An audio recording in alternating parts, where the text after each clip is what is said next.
Um pouco sobre a Bíblia. Jesus nunca contou uma história dele. Ele nunca fez isso aqui, ó. Olha, eu fui lá em Cafarnaum e lá eu vi isso e aquilo. Sabe o que ele fazia? O que eu estou te ensinando.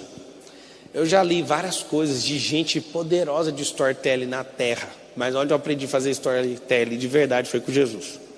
Ele sempre contava uma história de alguém que era terceira, ele entrava na história, colocava todo mundo na história e transportava todo mundo. Um semeador saiu para semear. Quem que ele falou? De um semeador. E aí ele jogava uma semente e caía nas pedras. A outra semente caía nos espinhos.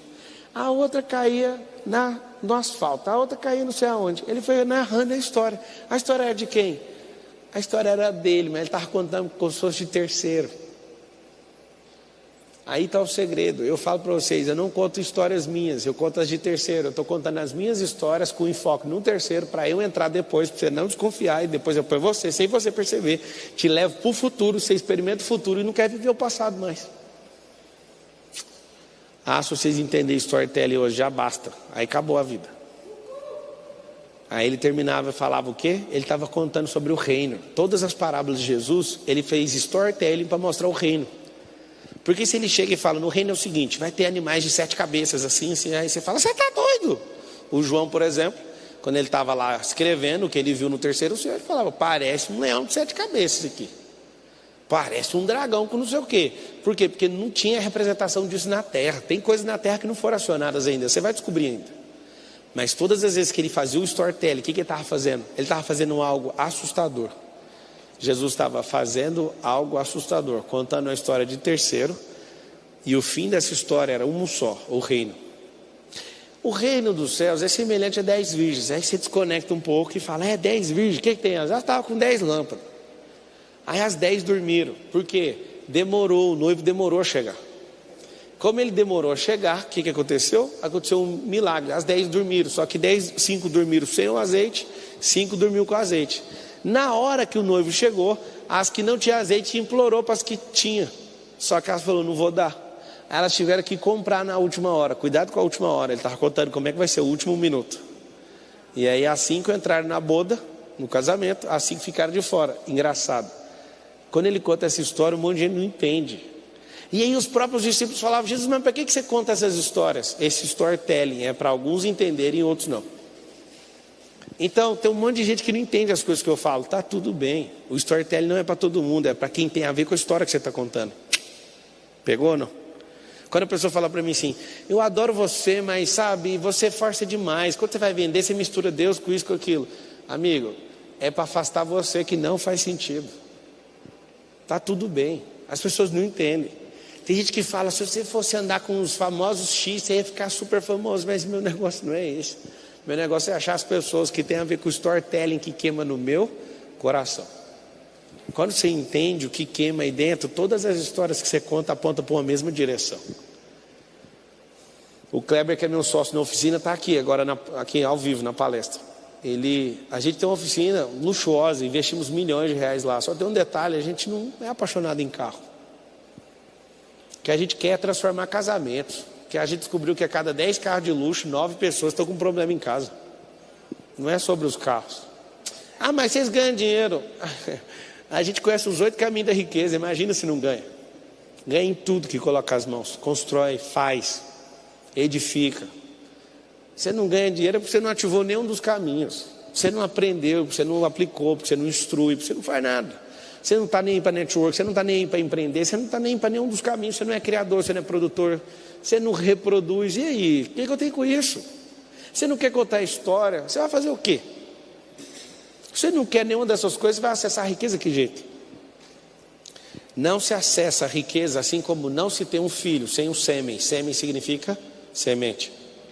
Essa palestra aqui, ela é uma semente que Deus está te dando, não é eu. Se fosse por mim, eu não ia dar. De jeito nenhum. Se fosse por mim, eu não ia dar. Confesso que eu tive uma dificuldade. Vou contar para vocês o que aconteceu de verdade. Eu estava treinando, correndo, num simulador. Aí eu falei, eu vou treinar até chegar na hora limite. Aí liguei para o Ferguts, manda um helicóptero aqui para mim, que eu vou de helicóptero para a palestra. E eu vou continuar treinando. Aí o helicóptero mais cedo que conseguia chegar lá no resort era 6 horas da tarde. E eu ainda falei, eu não vou nessa palestra, tomara que ninguém tenha comprado. Foi assim, foi a verdade. Aí eu falei, cara, quantas pessoas compraram? Aí veio na minha cabeça, se uns 20 comprou, põe eles dentro da van e manda eles pro resort. Mas eu vou ficar aqui, eu não vou sair daqui. Aí ele falou a quantidade, que é o que vocês estão aqui. Mas você fala que esse é ótimo, alguém me xingar tudo. Eu comprei para ouvir aqui. E aí o storytelling, imagina que a pessoa cria depois negativo. Várias pessoas falam mal de mim, por quê? Porque elas criaram expectativa, eu não atendi, porque eu não atendo expectativa nem minha, porque eu nem mexo com isso. Aí a pessoa começa a construir um storytelling completamente errado ao meu respeito. O seu também é assim. Cuidado com o storytelling. Ele é o 7º caminho da riqueza. O que eu já aprendi? As pessoas mais formidáveis, mais seguidas, as mais inspiracionais estão contando história o tempo inteiro. Tem um filme que eu sugiro que vocês assistam pela milésima vez talvez, é Forrest Gump, contador de história. Não é para você pegar as mentiras dele, que é um monte de mentira. É o mundo imaginário do Forrest. Mas é para você entender como é que conecta uma vida inteira no storytelling. Aquele é um filme assustador de storytelling. Sabe o que é mais interessante? Você assiste um filme sabendo o que vai acontecer, sim ou não? Só que você assiste por quê? Porque você quer acionar sentimento e emoção. Anotem as duas coisas mais perigosas do storytelling: sentimento e emoção. E aqui está o detalhe: se você conta uma história, talvez conecta com poucas. Se você conta 2, conecta com mais. Se você conta 10 histórias, vai com mais gente. Eu confesso para vocês, eu falo muito transparente, tudo que passa na minha vida, estratégia minha de empresa, não tem problema nenhum em abrir tudo, abro tudo, para muitas pessoas. Eu vou falar uma coisa para vocês: se eu fosse um cara só de inteligência emocional, a maioria de vocês não estariam aqui, sim ou não? Se eu fosse um cara só de riqueza, você estaria aqui? Não. Se eu fosse um cara só de família, que não fala das outras coisas, talvez eu também nem estar aqui. Só tem um problema, que agora vocês vão desvendar o Pablo Marçal. O Pablo Marçal conta uma história para cada área da vida. E ele, oh Deus, me livra da prepotência, me livra de todo o mal. Em nome de Jesus, é sério. Amém. Eu sou bom em tudo que eu faço. Eu fiz essa oração, não é para tirar a arrogância dentro de mim, porque eu não carrego isso. Mas é tomando cuidado com os pequeninos que estão assistindo. Eu não sou meia boca em nada que eu faço. Nada. Alguém fala, mas só Deus é bom. Pois é, Ele resolveu morar dentro de mim. É por isso que eu sou bom em tudo que eu faço.